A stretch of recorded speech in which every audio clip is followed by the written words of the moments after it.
Thank you, Stefano. Well, my presentation is a sketch of the written paper. As you have seen, the paper is a long written paper, so I will summarize it up in a few slides. And it is a presentation both theoretical and practical according to the relational paradigm that includes ontology, epistemology, and practice in a very consequential way. Now the title, The Dream.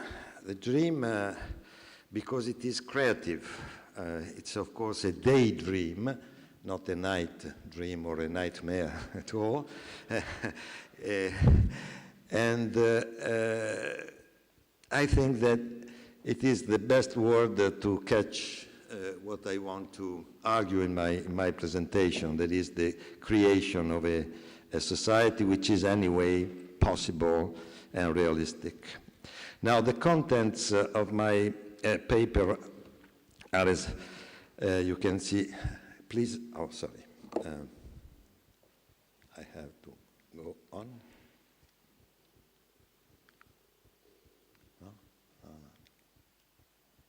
What is that? Okay, thank you. The first part of the paper is about the crisis of the traditional welfare state, and I will skip it completely, giving for granted that this crisis signals the end of an entire historical order, which is the order of the last century.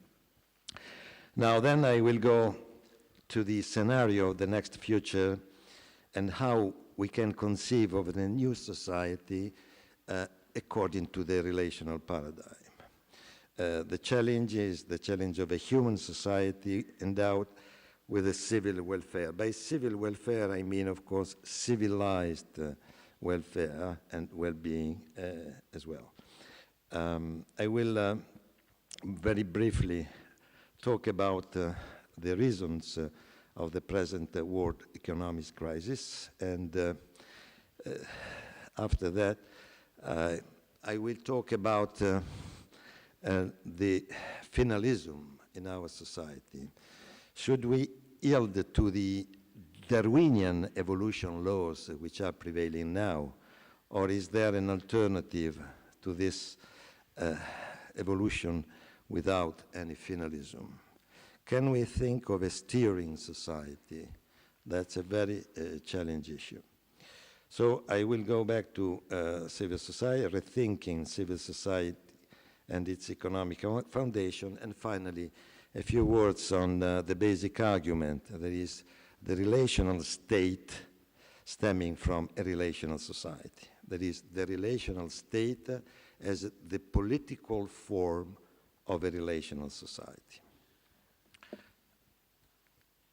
Now, society, according to the relational paradigm, is constituted not by three, but by four main sectors. The fourth one that I want to introduce is precisely the sector of families and informal networks, meaning informal helpers, informal carers, everything which happens in the informal networks of our society, because I think that the notion of civil society should be split into what I call societal community, the third sector, or any other expression.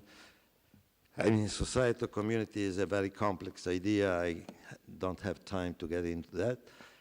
But anyway, what I want to emphasize is the need to distinguish the sector of families and informal networks, because they are part of a civil society but are not organized as we usually think the third sector, all the social movements, social cooperatives, all the kind of associations in the S sector as it is depicted in this slide. Now, the focus of my presentation will be precisely the hybrids. The hybrids at the center of the slide mean many different kind of relational configurations among these four sectors. And the very difficult thing is to understand how the hybrids are constituted in the relational web, which is in between all these sectors, okay? Now,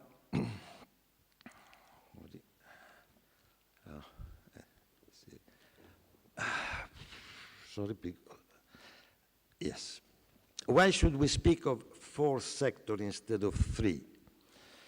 For many reasons, and I want only to mention a couple of them. The first one is that they have different forms of free giving. In the political system, gift is equal to redistribution. In the societal community, gifts are given through reciprocity within circles of reciprocity. In families and informal networks, we can speak of pure gifts, in inverted comma, of course, because it should be clarified for many, many different aspects, but I don't have time. While in the market, in the for-profit economy, gifts are instrumental and utilitarian. Now, the figure seems to be static. In fact, it is very much dynamic. There is a big dynamism, processual flows going up and down, and in any part of this slide, but it is not possible now to get into that. The second reason why we should speak of four sectors is that they have different forms of social capital. And the political system, social capital is defined as civic culture. This is the usual international definition of social capital as civic culture, according to Putnam and many others. But there is a different definition of social capital, which is a network definition of social capital. So in the societal community, on the right side, we have the secondary social capital, which means the social capital produced by associations, networked organizations. In the families and informal networks, we have a different kind of social capital, which is the primary social capital, while in the market, there is simply consumption of social capital. Social capital is not produced, but consumed within the market. So there is a big differentiation between these sectors, and what I want to say is that there is a relational differentiation, which is different from the functional, from the segmentary, and the stratified forms of differentiation. Relational differentiation is something which is due to the fact that each of these components of society differentiate in relation to the other, which doesn't mean functionally, not hierarchically or segmentary. This is a slide very complex indeed, in which I describe the crisis of the welfare state as a lib-lab system. You can notice on the upper left side the political system together with the market economy constitutes the lib-lab system. This is what we sociologists call this integration, the system integration side of society. The integration pursued through the system as it works through the compromise between the political system and the market. On the other side, the other side in respect to the oblique line that you see in the middle, there are the life wards. The life wards are constituted by civil society, but again split into societal community and families and informal networks. Now, what characterized the last century was the building of this arena or field at the center of the slide, which has been and still is a relationally contested context. Between all these different sectors, there are subsectors, etc. It's a very, as I told, a very complicated scheme, and this is a very simple, a very simplistic form to present it. But anyway, the novelty is that since the LibLab system doesn't work anymore, we have the crossing of this oblique line, so that the life words enter into the system and the system enters into the life words, but not in a negative way as, for instance, Habermas spoke about the rationalization of the life words, but precisely, at least some cases, in a different and opposite way, which is or could be a positive way to relate system and social integration. I mean, the two sides of this picture. Now, the key for understanding what is going on beyond the functionalist view, because I think that the relational paradigm is suprafunctional. It goes further than the functionalist view of society. The key idea is that system integration and social integration can work, and more they are working through crossing the dividing line, the oblique line, which was precisely built up in the last century. For instance, in the school system, what happens is the entering of families, associations, social networks in many different ways. If I have time, we will talk about the hybrids in this field of education. This is also true for the health system, because there are associations, families, networks, etc., entering into the LibLab system. That is the system as built up by the compromise between the political system and the market. Now, what it is important is to observe that the arrows are not transactions. I think that Paul Dembinski this morning talked about that. So they are not inputs and outputs as in Talcott Parsons' theory or in the functionalist view. They are relations. Now, to say that the novelty is building up relations between the system and the life world, to say that this is the novelty is to mean that there are reciprocal actions generating emergence.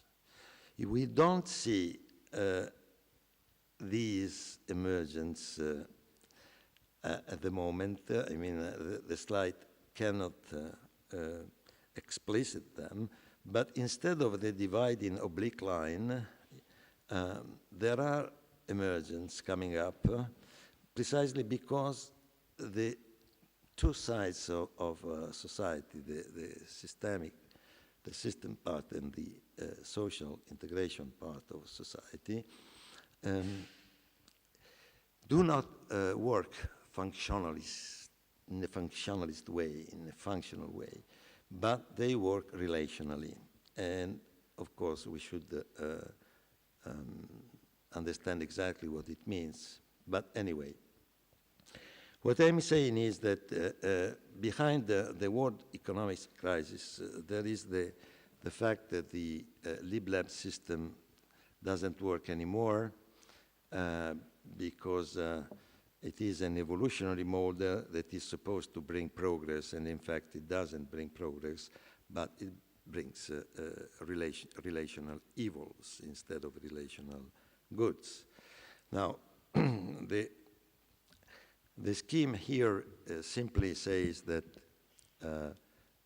how the lib-lab system works. Starting from the left side, there are incentives to consumption that increase production, so they get more profits, and these profits increasing resources, the available expenditure for the welfare state, which redistributes through the political administrative system money, mainly money, to private consumption. Now, this circuit, which is precisely the way we see the market economy working today, is not working anymore because of many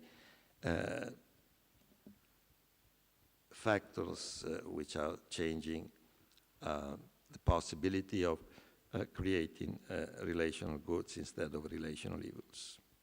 Now, the question is there an alternative to a social evolution without finalism?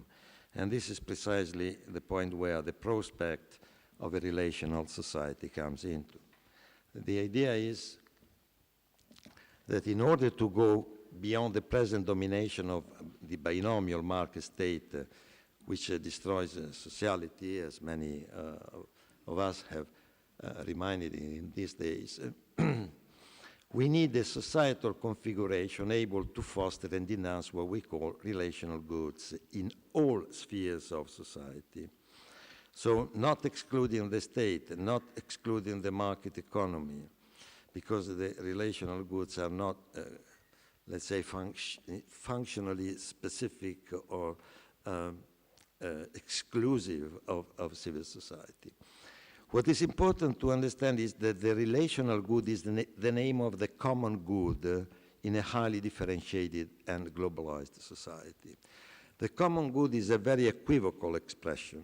Common good could mean public good, could mean total good, aggregate good, etc. It could also mean relational good. Relational good is the new name because we need to produce a common good within a highly differentiated and globalized society.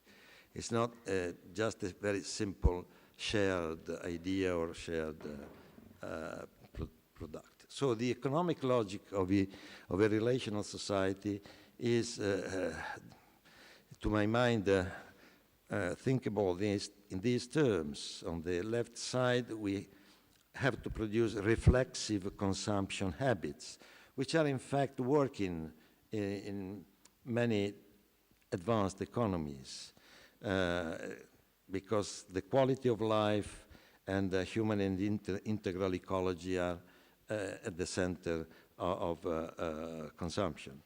Now, at the center, instead of having only, of course, the for-profit activities, we have an interaction, an intertwining, interchange between the GDP and the GD well-being instead of profit. Okay? On the right side, we don't have the welfare state as such, as a political administrative subsystem, but we have societal governance, which means a plural and subsidiary welfare based upon the complex state market, civil societies, and families. Because this is, the societal governance, the source of the production of relational goods spreading out and entering into all the sectors of society. Now, in order to understand what is going on in many respects and in many places, we need a relational theory of society. Now, the rationale of a relational society is the way it can manage the differentiation and integration of the different spheres of society through relational policies. Relational policies is a key word, of course. For instance, in order to explain the meaning of relational policy is a policy where any category, any concept, any kind of intervention is defined in relation to the others. It's not a substance per se. For instance, competitions should be defined in relation to solidarity. This is a relational policy. I mean, to relate the meaning and the rules of competition to solidarity. It is the relationality, the way the relation works between competition and solidarity which should be taken into consideration. Okay? Now, we should enter into the different institution sectors that produce well-being, that is the state, market, civil society, and the informal sector configurations with their criteria, etc. But of course, this will take too much time. What is important is to understand that relational society means to use a general relational framework in order to define each of these indicators in relation to the others. And it is the relationship which defines the terms. It's not the term which defines the relationship. So what are relational policies? They relate the four systems, state, market, associations, and families, their symbolic codes and actors through a relational meta-code. Each term is defined in relation to the other. Second, they produce goods and services as relational goods and services. Three, relational goods and services are those that define social issues in terms of social relations and seek to solve problems through changing relational contexts. It would be, of course, very, very long to explain all these terms. Now, what is important in the fourth point is that relational policies adopt modes of intervention and practices according to a relational steering of strategy. A relational steering strategy means to adopt what I call ODG system: relational observation, relational assessment, and relational guidance. Neither conditional nor muddling through interventions. The relational steering is different from a directive conditional intervention or any other kind of muddling through welfare interventions. So, differentiating and integrating the institutions, the sectors that produce well-being is a task up to a relational society supporting a relational state. To understand that, just another slide to show that relational society, in my view, means connecting high system integration with high social integration. Now, if you crisscross the two dimensions, system integration and social integration, divided into high and low integration, you come across these four cells, and we can see how different welfare systems are working today, because, for instance, if you take the B, low and low, low system integration, low social integration, this is the US, typically liberal, fragmented market welfare, where there is, low integration in the system and low integration at the social level, at the livelihood level. The C cell is particularly true for socialist countries, of course, also communist countries. And the D, low system integration and high social integration, is typical of stratified and segmented residual welfare states. There is tribal societies, many developing countries. Now, the first A cell, high and high social and system integration, is what we are looking for. This is the relational society. Being high in system integration and being high in social integration. And here we have emerging practices in evolving post-lib lab systems. The province of Trento could be a good example. Why? First of all, because there is a widespread system of social cooperatives.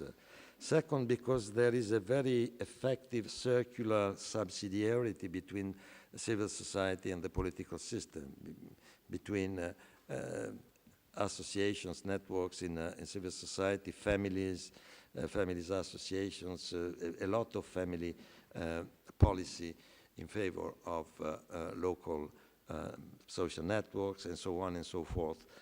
I could give a lot of documentation on that because I think that this is an example very close to such a condition of having high system integration and high social integration as well at the same time. Okay? Now, to my mind, a relational society is driven by an after, not postmodern configuration of the economy.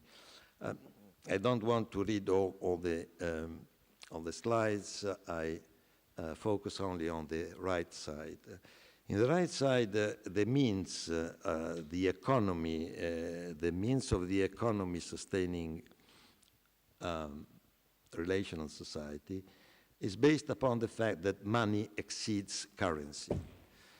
Money is not only currency, is much more the currency, takes many different forms, monetary and non-monetary, and the basic fact is that the latter, the non-monetary forms of money, are bound to their use as title of access to goods and services provided by producers and distributors within prosumers' circuits. Second, at the level of the goal of the political, in the analytical sense, the political system of an after-modern society, the political constraints are set for the use of money in its various monetary and non-monetary forms in order to embed money within relational social contexts. This is the key for a relational society.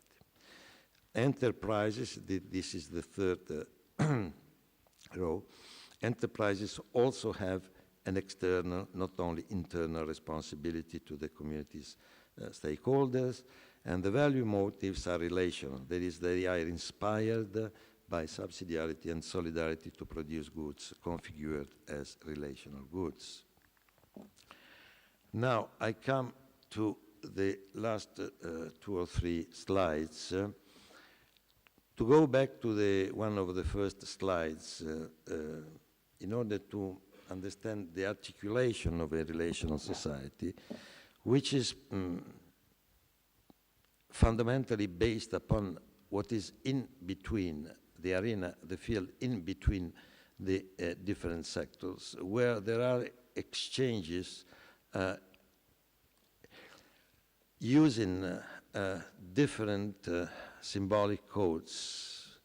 The political system, the state uses the political power in order to get goods and services, but goods and services are used to produce, again, political power within the state.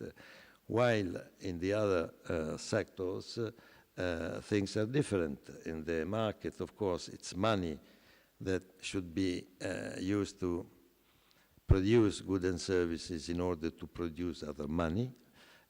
In the civil society is characterized by the fact that the symbolic code is about solidarity through reciprocity. That means that solidarity produces goods and services in order to produce other solidarity. It's not one way, it's a circle. And this is also true for families where relations are important, social, interpersonal relations, caring relations are important to produce goods and services in order to regenerate social relations, the value of human relationality. Now, the issue is how can we combine all that? And the idea is the hybrids put forward in this conference by Adalbert Evers. Hybrids can be partnerships, open coordination, social governance, co-production, social networking as we use in social policy. Just the last slide. Hybrids can be, following Adalbert, intersectoral in the sense that they are aggregation of a plurality of one-function actors. I can give a lot of examples, but for instance, the local alliances for families in Germany and also in the European Union, there is a directive for that for the European countries, means to put together all the local actors, that it means schools, hospitals, banks, foundations, shops, cinemas, public libraries, etc., to be family friendly. That is to activate a network of actions in order precisely to produce family welfare at the local level, which is used in many places in Germany, but in Italy it is also true for the province of Trento I mentioned before. Now, hybrids can be also multi-purpose, as Adalbert told us, and in this case, to my mind, stakeholders merge their functions. So, for example, new kinds of partnerships and social enterprises do that. They, instead of taking their one function performances, they mix, they merge, they intertwine their functions. But more generally, there are new relational configurations. There is various kinds of networks, different by density, centrality, number of positions, number and positions of brokers, different by ability to create relational goods, etc. So it's in this way that, sorry, I didn't change the slide. So what I am saying is the third line, more generally new relational configurations, is what I would like to explain possibly in a next paper, because this is the idea of a relational society. In any case, it remains to be seen the kind and degree of possible transformations. These are transformations, not reforms, by combining endogenous and exogenous factors within society. So the conclusion is that a relational welfare state, the state of welfare we are aspiring to, is not just an idea, it is precisely the political form of a relational society. Well, I stop here. Thank you for your attention.